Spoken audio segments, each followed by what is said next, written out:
Assalamualaikum warahmatullahi wabarakatuh. Kami dari kelompok 1 akan membacakan dan menjelaskan tugas evaluasi akhir semester mata kuliah pengantar seni rupa dan desain Indonesia tentang perkembangan desain komunikasi visual di Indonesia.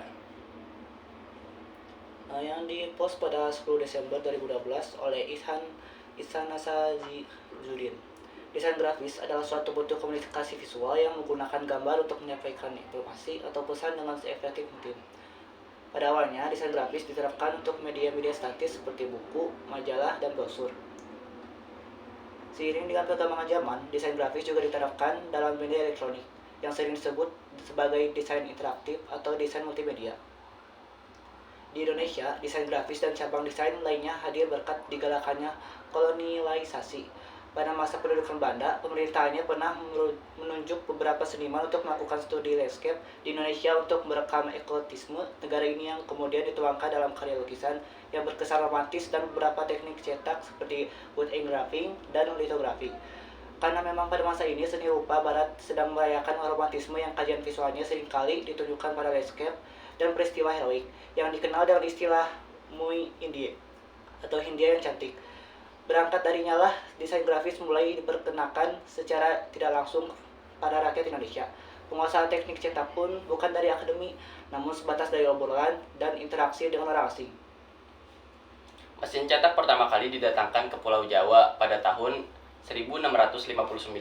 Karena tidak adanya operatornya, mesin itu menganggur sampai berpuluh-puluh tahun. Tujuan misionaris mendatangkan mesin cetak erat kaitannya dengan niat mereka untuk mencetak kitab suci dan buku-buku pendidikan Kristen. Selain mencetak kitab suci, mereka juga menerbitkan surat kabar berhaluan pendidikan Kristen. Pada tahun 1977, Gert Dumbar, seorang desainer grafis Belanda, memperkenalkan istilah semiotika dan komunikasi visual di FSRD ITB.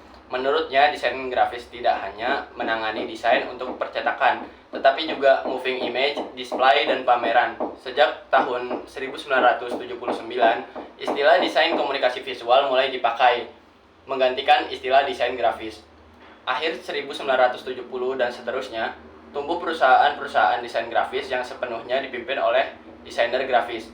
Berbeda dengan biro iklan, perusahaan-perusahaan ini mengkhususkan diri pada desain-desain non-iklan. Beberapa di antaranya adalah Vision, yang didirikan oleh Karnadi Mardio. Lalu ada Grafik Grafos Indonesia yang didirikan oleh Wagiono, Sunarto, dan Joyo Gozali, serta S. Prinka dan Priyanto Sunarto.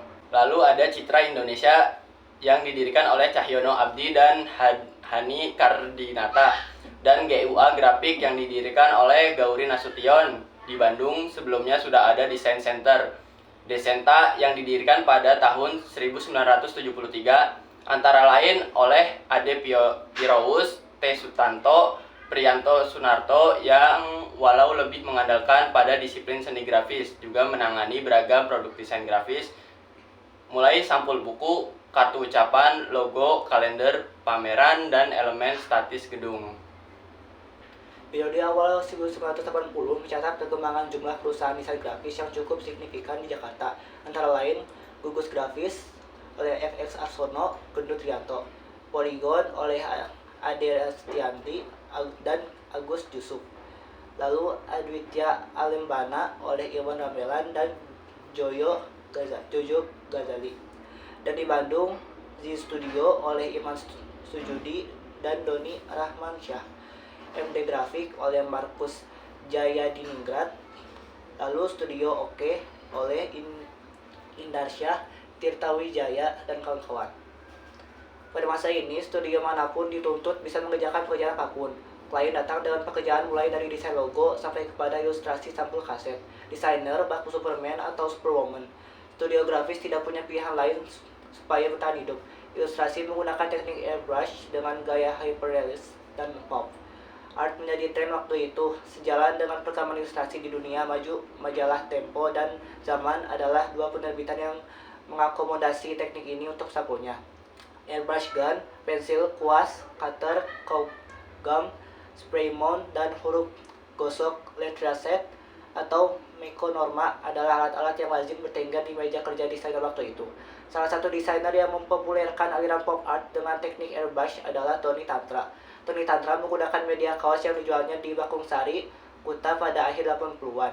Dengan label Tony Illustration, Tony bersama Haris Purnama dan Genut Trianto, dulunya pengisi rubrik pop art di majalah Aktuil dengan editor tamu Jim Supangkat. Lalu menjelang akhir 1990-an, konsepsi baru seni global yang diberi tajuk postmodernisme yang digalakkan sampai sekarang ini membawa arus perubahan dan kebaruan yang radikal dan kritis pada seni rupa Indonesia. Tidak terlepas seni grafis, penyampaian idea yang memiliki seiman pada karya dituangkan pada media dan material yang dianggap tidak lazim pada masanya, seperti lahirnya performance art, instalasi, dan media lainnya yang unik dan mengundang kontroversi. Seperti pada Binael 9 Jogja, yang sebagian besar karyanya merayakan kehadiran postmodernisme dengan menjatuhkan pilihan pada instalasi. Meskipun begitu, seniman grafis tetap mencoba memadukan teknik grafis dengan media asing yang dinamai instalasi. Seperti yang dilakukan Marida Nasution pada pameran Taman Plastik, kemudian Tisna Sanjaya dengan instalasinya yang berjudul Seni Grafis dan Sepak Bola, dan beberapa seniman lainnya yang mencoba tetap menyisipkan corak seni grafis yang membentuk proses penciptaan karyanya bersanding dengan artis deras kritisme postmodernisme. Lebih jauh lagi, eksplorasi media seni grafis kian berkembang didukung oleh laju perkembangan teknologi yang kian pesat juga. Teknologi grafis mutakhir pun seperti print, digital print, dan lain-lain mulai dipertanyakan konvensinya. Beberapa pihak mencoba untuk mengamini hal tersebut. Namun banyak pihak yang kekeh menyuarakan seni grafis konvensional lebih bernilai daripada seni grafis dengan media cetak mutakhir, dengan anggapan terlalu mudahnya reproduksi yang ditawarkan media cetak baru yang disokong teknologi, sehingga dianggap makin menjauhkan dan memberi jarak seniman dari karyanya. Namun kalangan postmodernisme yang eklektis beranggapan bahwa penciptaan karya seni tidak lagi dibatasi pada konvensinya. Namun sejauh apa seniman mampu mempertanggungjawabkan pemilihan penuangan ide karya pada jenis media. Selain perkembangan historikal di atas, hal menarik yang terlihat pada perkembangan seni grafis di Indonesia juga tampak pada dialog Jogja-Bandung yang selalu hangat dibicarakan sampai saat ini. Seperti pada seni lukis, seni grafis pun mulai menampakkan kecenderungan karyanya yang berbeda antar seniman Jogja dan Bandung. Secara umum, dari masa Suyono, Bapak Seni Lukis Modern Indonesia, kecenderungan masa kedua kota ini memang berbeda. Jogja yang lekat dengan kaitan seni dan kehidupan sosial kemasyarakatan, dan Bandung dengan perayaan modernisme pada karyanya. Pun pada akademi seni yang dikembangkan oleh kedua kelompok seniman yang telah memiliki perbedaan visi ini, Sekolah Guru Gambar yang kemudian menjadi ITB dan ASRI yang kemudian menjadi ISI Jogja. Perbedaan visi yang diturunkan pada para pendiri akademi ini kemudian berkembang dan kian mengerucut, sehingga kedua kecenderungan ini ramai diperbincangkan. Khususnya pada seni grafis, kecenderungan penggunaan media pun dimulai terlihat. Hal ini boleh jadi disebabkan oleh ketersediaan mesin cetak dan alat pendukung lainnya dalam berkarya seni grafis. ITB dikenal sebagai institusi yang memiliki mesin terlengkap di Indonesia, melahirkan seniman yang diberi kesempatan lebih untuk mengeksplorasi teknik grafis. Sementara di Jogja, kelangkaan mesin cetak data dan kurang fungsionalnya mesin cetak dalam kemudian mengantarkan senimannya untuk amat menggeluti teknik cetak tinggi. Serigrafi kemudian menjadi media yang diminati kedua pilar ini karena kemudahan dalam penghayaan media pendukungnya, namun tetap memiliki kecenderungan yang berbeda dalam penyajian karyanya. Keterbatasan mesin ini kemudian tidak dikeluhkan para penggrafis Jogja. Mereka dengan giatnya menggeluti cukil kayu hingga mencapai penguasaan teknis yang dapat dinilai amat baik. Sementara di Bandung, tradisi kesadaran media menjadi hal yang sering dipertanyakan pada senimannya karena keleluasaan dalam pemilihan teknik cetak yang digunakan. Seni grafis kontemporer Indonesia adalah cabang seni yang dinilai amat kaya, baik secara visual maupun ide yang dituangkan senimannya.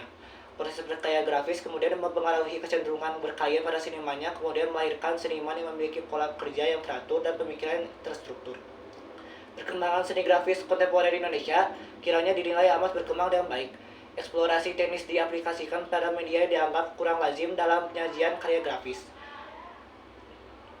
Dari kertas, kanvas, kayu, bahkan akrilik, perayaan teknologi pun memberikan banyak opsi yang sangat baik banyak bagi seniman grafis untuk berkarya. Bahkan lebih jauh lagi, perenungan kontemplatif seniman kemudian melahirkan penyajian karya yang menggunakan teknik cetak secara filosofis. Dapat disembuhkan dari sedikit uraian di atas bahwa seni grafis Indonesia bukanlah cabang seni yang murahan, pinggiran dan kelas 2, namun dapat dipandang sebagai cabang seni yang melahirkan seniman yang memiliki kekhasan baik dalam pemikiran maupun kekaryaannya, mampu menunjukkan eksistensinya dalam memperkaya seni rupa Indonesia. Artikel yang sudah kami bacakan bersumber dari gumilarganjar.wordpress.com, kemudian dari dgiindonesia.com, kemudian dari blog gombal.org, kemudian dari Wikipedia Desain Grafis. Mungkin cukup sekian dari kelompok kami, kurang lebihnya mohon maaf. Wassalamualaikum warahmatullahi wabarakatuh.